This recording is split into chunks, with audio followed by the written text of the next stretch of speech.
Hablemos de democracia. Estos son los países cuyos gobiernos dicen ser democráticos. Estados Unidos, Francia, Reino Unido, Alemania, México, China, Turquía, Sudán, Rusia, Suecia, Sierra Leona, Australia, España, Polonia, Brasil, Surinam, Guyana, Venezuela. Joder. Todos somos democracias. Qué bien, ¿no? Vamos a intentarlo de otra manera. Esto es 1984, una novela de ciencia ficción de George Orwell. En ella, un gobierno elimina palabras para controlarnos. Imagina que eliminas del diccionario palabras como guerra, violencia, asesinar y cosas así, pero dejas paz. Cuando en un país no hay paz, ¿qué dirás? No puedes decir que hay guerra, esa palabra no existe. Acabaríamos diciendo que hay menos paz. Llamaríamos al problema con el nombre de la solución. Una auténtica locura. ¿Y si nos está pasando algo parecido? ¿Qué haces? Pues un vídeo como... ¿Un vídeo como el de Siria? Pues sí, bueno, os presento a mi padre. ¿Me puedo quedar a mirar? ¿Quieres que te ayude? Sí, venga. ¿Cuál dirías que es nuestra forma de gobierno? Pues la democracia. Vale, vivimos en democracia. ¿Por qué? Pues porque hay elecciones, que es algo que nos costó mucho conseguir. Vale, las elecciones son una conquista ¿Del pueblo? Vale, del pueblo. ¿Y a quiénes elegimos? Hombre, a los políticos más preparados. Vale, o sea que los políticos son gente preparada. Sí, y si no te gusta lo que han hecho, les echas. El pueblo manda. Vale, o sea que el poder está en los ciudadanos. Sí, bueno, a ver, aquí no puede mandar todo Cristo, si no sería una locura. No se puede dar el poder al pueblo porque sería una locura. Un poco contradicción, ¿no? Hombre, sí, pero para eso están los partidos. Vale, los partidos. Sí, si les votas habiendo leído el programa electoral. Vale, o sea que el programa electoral es muy importante. ¿Y te fías de que lo van a cumplir? Hombre, no mucho. Pero es que todo el mundo desconfía de los políticos. Sí, apunta eso también. Vale, ¿y de dónde viene la democracia? Pues de los romanos. Bueno, no, de los griegos. Sí, de Atenas. Ahora que a ti que te gustan los mapas... Bueno, pero nuestro sistema de gobierno no viene de Grecia. Sí, pero Grecia es... El poder puede ser visualizado como una pirámide. Arriba están los que pueden hacer las leyes, los que mandan, vaya. Abajo los que obedecen. Y así era muy básicamente como nos organizábamos hace 200 años. Este señor era el rey. Ya sabes que ser rey se hereda. Y solo podían ser reyes sus hijos. El resto de la gente estaba aquí. En Francia, para que no fuera tan visible que ellos tenían todo el poder, los reyes consultaban de vez en cuando a una asamblea donde estaban los nobles, la iglesia, y de todo este resto que quedaba, se eligió a la gente con profesiones prestigiosas, abogados, comerciantes, los burgueses. A los burgueses les había volado la cabeza un libro, El contrato social, de Rousseau. Rousseau dijo que todos debemos participar en hacer las leyes. De lo contrario, no son leyes. Así que lo que hacían los reyes no eran leyes. ¿Cómo lo solucionaron? Quitando al rey. Ahora, ¿quién haría las leyes? Rousseau dice que para que una ley sea ley, todos debemos participar en hacerla. Pero hay varias maneras de que todos participemos. Una de ellas es que elijamos a representantes. No haremos las leyes nosotros, pero nos consultarán y nos pedirán permiso para aprobarlas. Perfecto. Los de abajo han dicho que sí. Ahora esto es una ley. Las repúblicas que nacieron por aquel entonces, como la República Francesa y los Estados Unidos, optaron por esta vía y se llamaron a sí mismas repúblicas de gobierno representativo. ¿Y quién podía elegir a los representantes?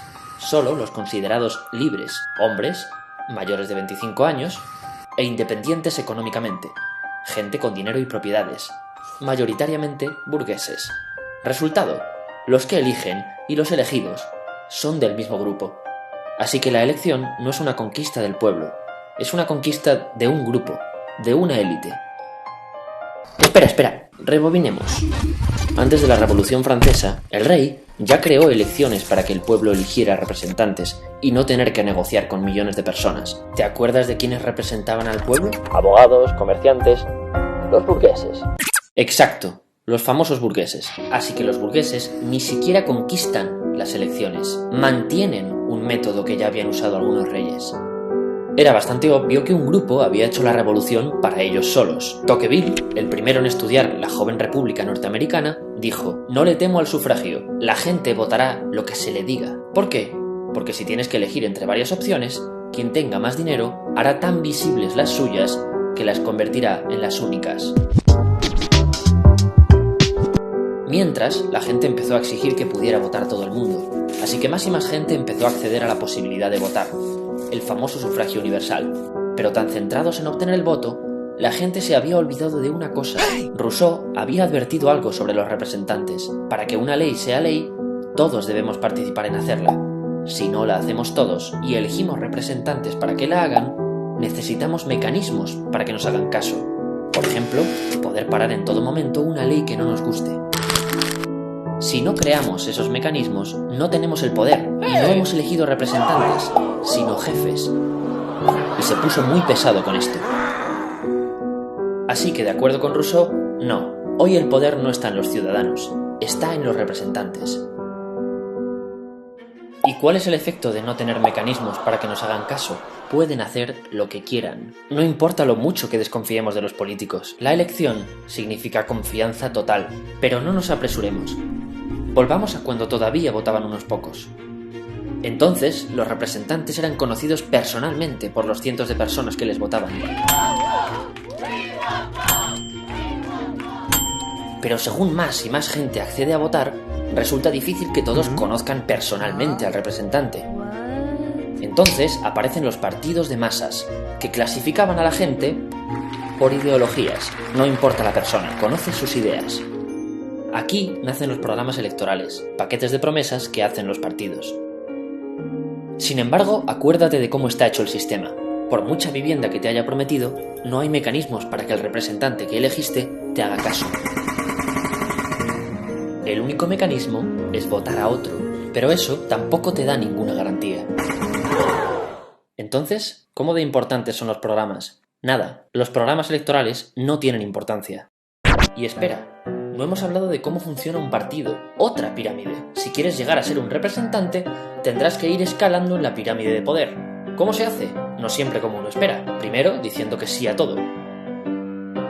Luego, alianzas. Alianzas que luego puedes romper con alguna puñalada. Y cuando seas alguien, juega tus cartas de promesa. Diles que te acordarás de ellos cuando llegues arriba. Vale, ¿quiénes suelen llegar a la cima? Los más grises, la gente que está de acuerdo con todo el mundo. Los partidos son una máquina de seleccionar mediocres. Ahora, de estos tres, vamos a quedarnos con este.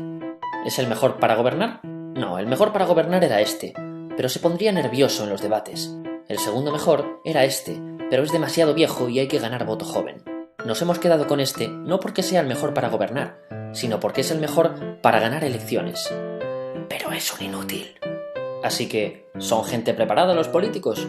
No, no es necesario estar preparado, y suele reinar la mediocridad. Ahora veamos qué pasa en la parte alta de la pirámide, donde se reúnen los representantes.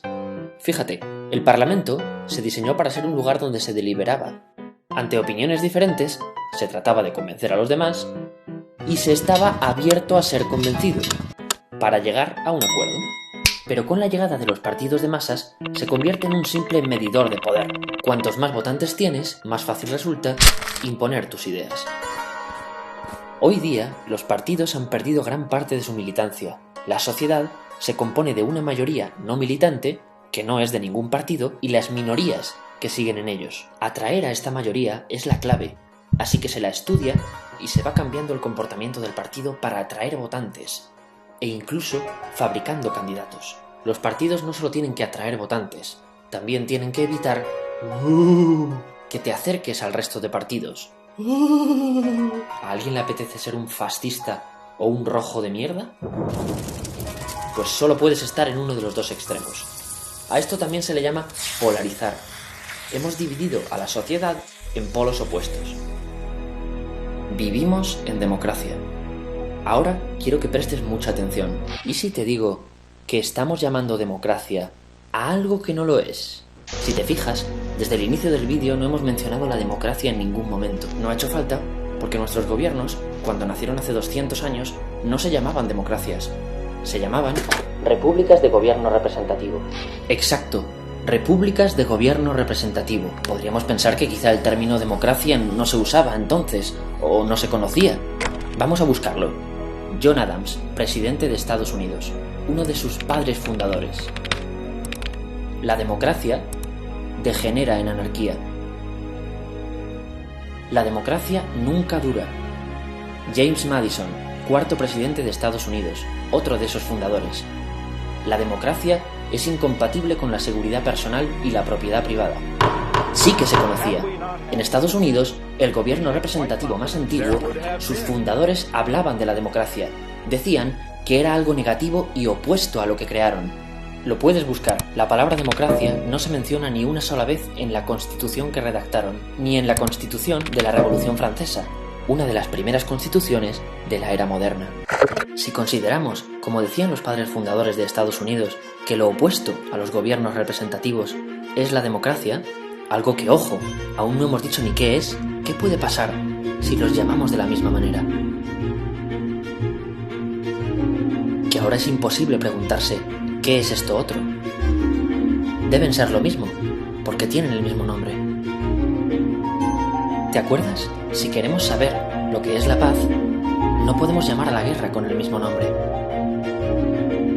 Para saber qué es esto, hay que negar que estas cosas son lo mismo. Ahora, después de ver qué opinión tenían de la democracia los fundadores de nuestro gobierno, quizá esto no te parezca tan bestia.